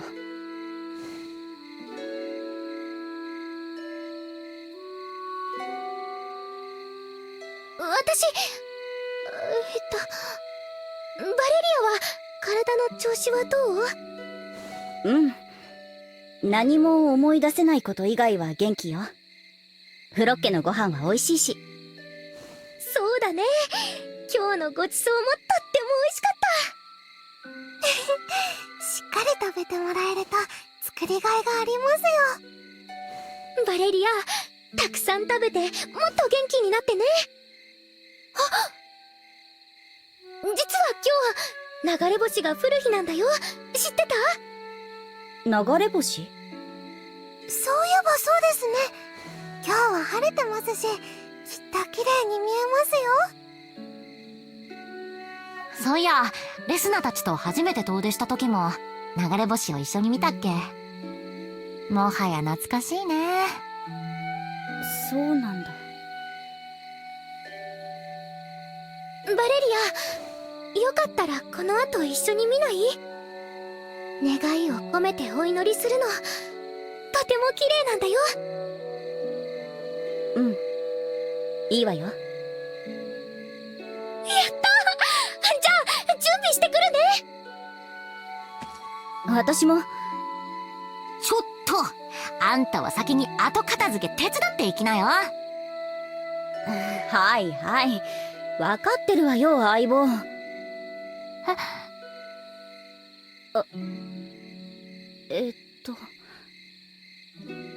うん、ちゃんと手伝うわよ。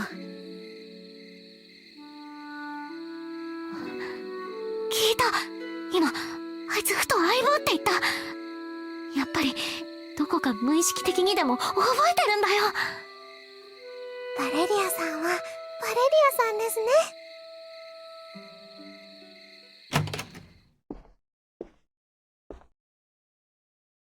レスナ、お疲れ様。ずいぶん楽しそうね。何かいいことでもあった？師匠。このアトリエを作ったのも、飴を作ったのも師匠。ならば、いつでもここに来られる。この時が来るのは、覚悟していた。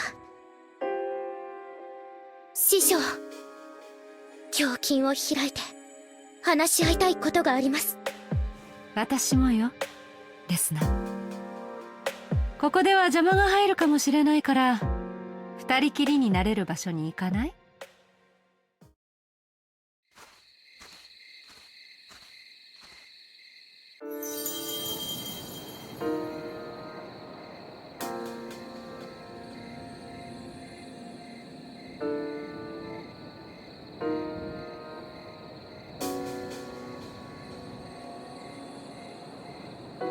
あの後師匠はどこへ行っていたんですか？アウグストを連れて彼の手当てをしていたの。彼の命に別状はないわよ。それからしばらく様子を見させてもらっていたわ。まさかバレリアを自分たちの手で直してしまうなんてね。成長したわね、レスナ。皆さんの助けがあったおかげです。前にも話した通り、それを集めることも力のうちよ。そうそう、アトリエのことなんだけど。アトリエは私が譲り受けたものです。師匠の好きにはさせません。安心して、私もそのつもりよ。あなた自身の目的のために使い続けなさい。師匠やアウグストさんは何者なんですか？クリセルダさんは世界を裏で操る存在と言っていましたが。その認識で間違ってはいないわ。操るのではなく管理だけどね。私たちはこの大陸に住む原人類とは異なる古代文明から生き続けてきた種族よ。古代文明ってネブラのことですか？ランターナでは後世にその名で伝わるようにしたわね。ただ真の名は違うわ。パルメ族と私たちは自称している。パルメ族？かつて錬金術で繁栄した種族よ。平和を愛し、手と手を取り合うことを一番の美徳としていたわ。私たちの夢は錬金術で誰もが幸せな世界を作ることだったの。でも災厄によって文明は破壊され、パルメ族はごく一部を残して滅び去ってしまった。わずかに残ったパルメ族は新しく生まれた文明が正しく育っていけるよう見守ることにしたの。パルメ族はすでに滅びた種族だから主張しないよう、あくまで影からそっとね。歴史を作っていくのは今を生きるあなたたちであるべきだわ。それがランターナ王国。正確には王国統一前も含めてだけれどね。私たちは人類に錬金術を授けた。そしてその力を借りて文明は発展を遂げた。大陸の錬金術の始まりにもパルメ族が関係していたんですね。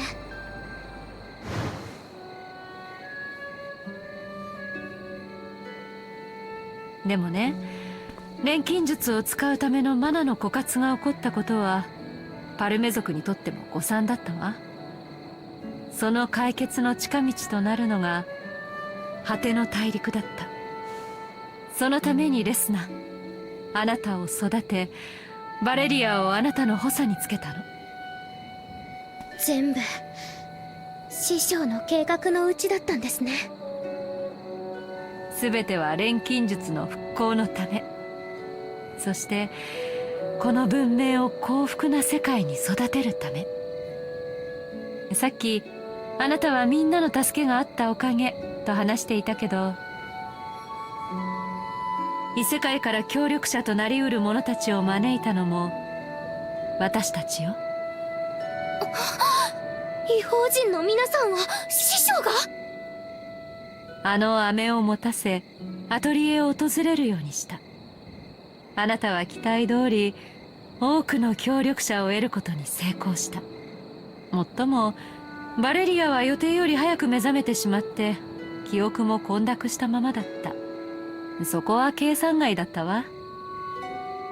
それでも彼女はレスナ、あなたと巡り合った。私たちがお膳立てをしなくてもね。きっと運命の星が導いてくれたのね。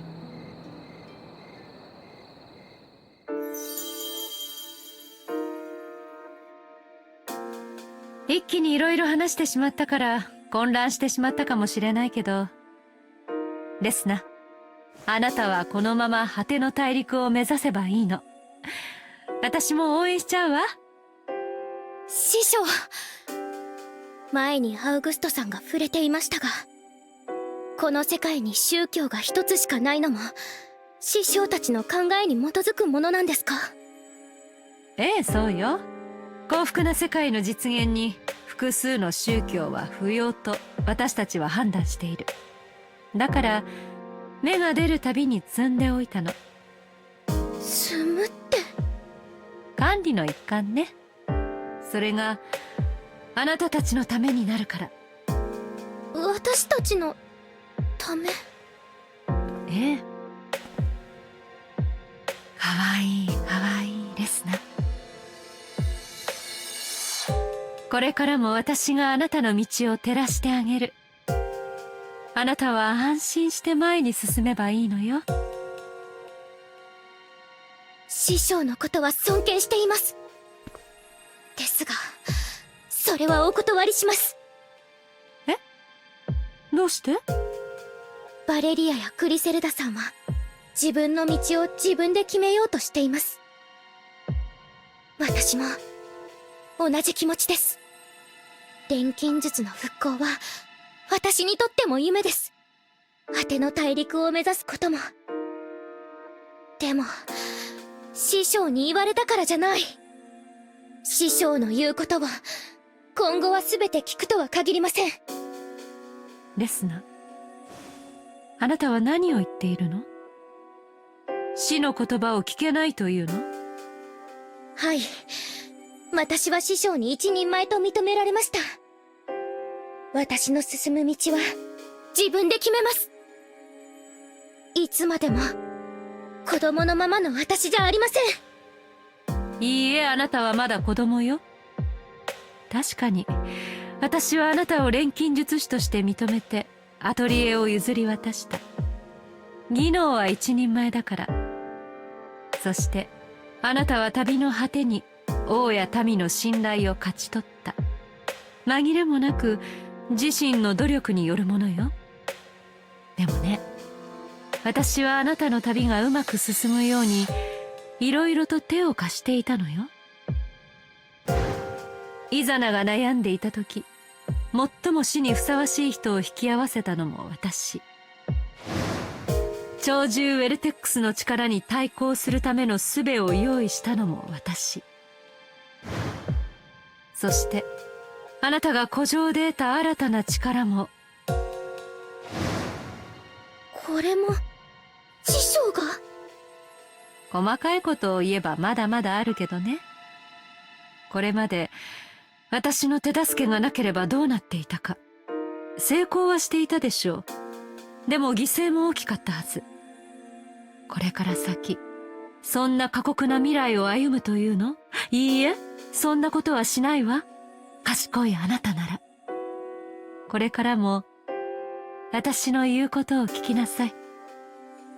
何度でも繰り返すけど、それがレスナのためなのよ。これまでの言葉、感謝しています。おっしゃる通り、とても助けられました。でも、仲間でなく、管理を行うパルメ族としての手助けなら、もう必要ありません。師匠、自分で言ったじゃないですか。歴史を作るのは、今を生きる私たちだって。ええ、そうよ。でも危なっかしいから。私たちがしっかりと裏から管理するのよ。納得できません。昔のレスナなら必ず肯定したのに。旅の過程で良くない影響を受けちゃったかしら。お仕置きが必要なようね。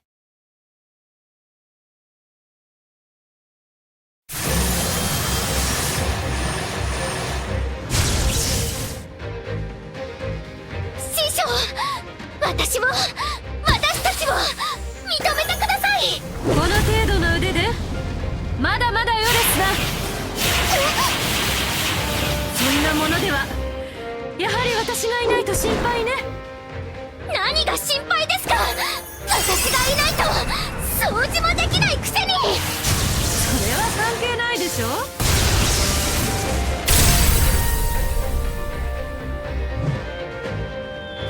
掃除をするのも私、ご飯を作るのも私。師匠がいないと私はダメ。師匠の方が私がいないとダメなんでしょ。口の利き方に気をつけなさい。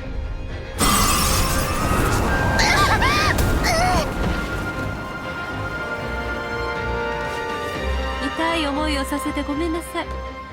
でもあなたに反省してもらうためなの。レスナー来たわよ。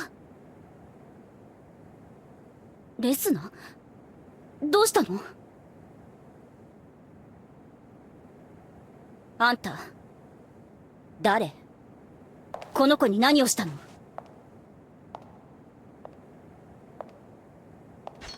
答えなさい！とっとバレリア。レスナー下がってて。ちょうどよかったわナナ。レスナーを拘束しなさい。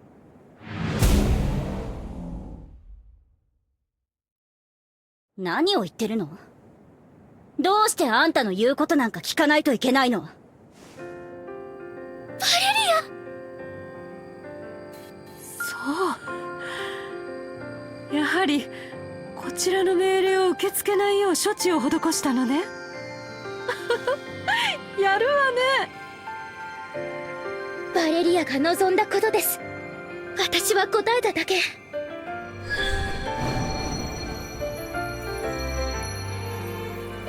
え？かっこいい。どうやったの？バレリアもできるよ。同じ石を持ってるよね。それをこうやって。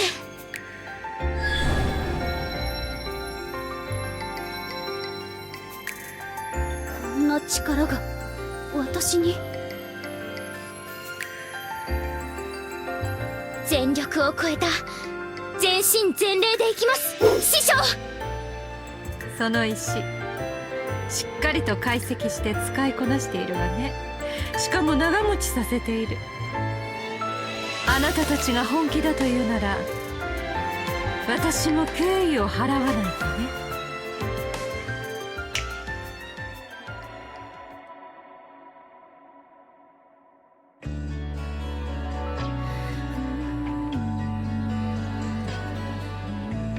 ここは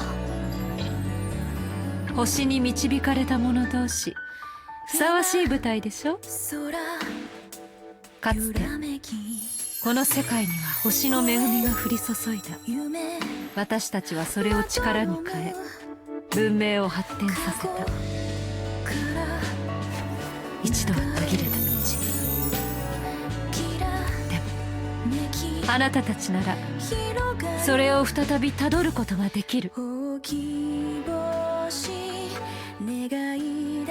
師匠、先ほどお伝えした通りです。私たちは私たちの道を歩みます。バレリア、一緒に戦おう。ええ、私はまだ自分が何者なのかわからない。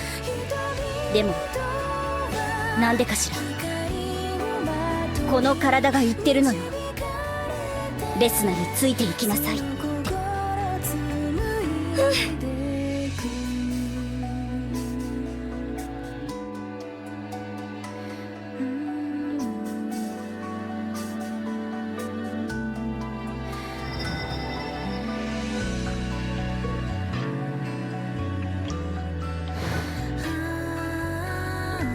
師匠、行きます。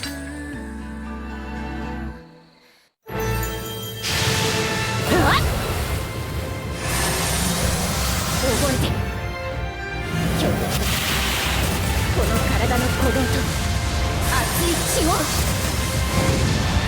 そこよ、今よ。やあ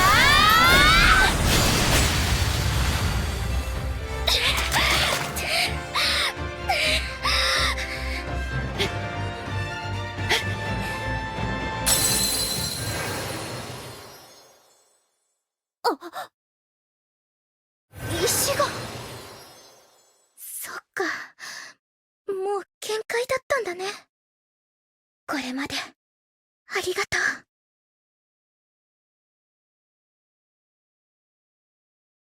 成長したわね、レスナ。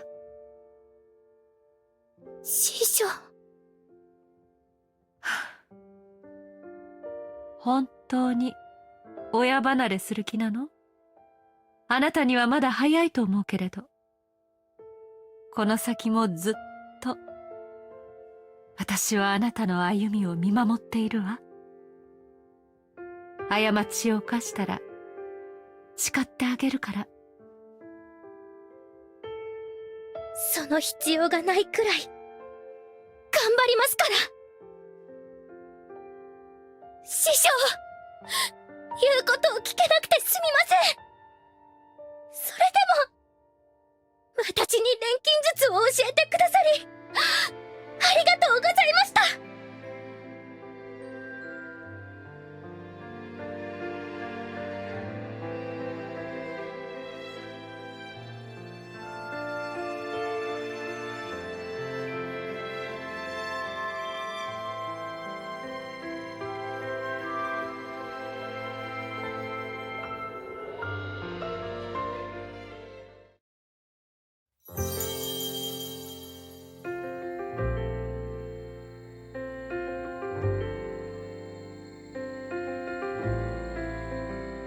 イエイ！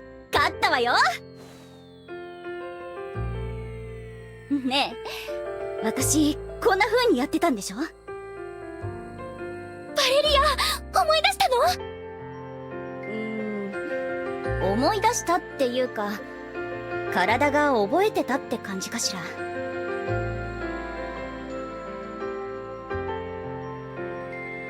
でもちょっとすっきりした気分。そっか。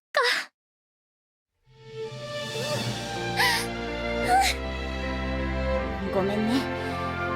全部思い出せばいいんだけど。焦らなくていいんだよ、バレリア。前から言ってる通りゆっくり思い出していこう。ありがとう、レスナ。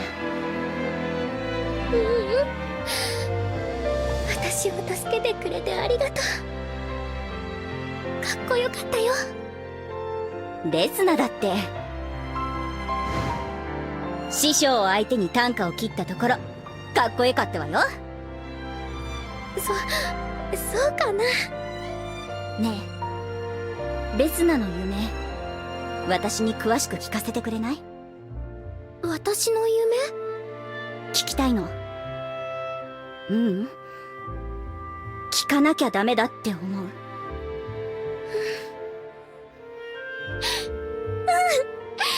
何度だって話すよ。私の夢はね、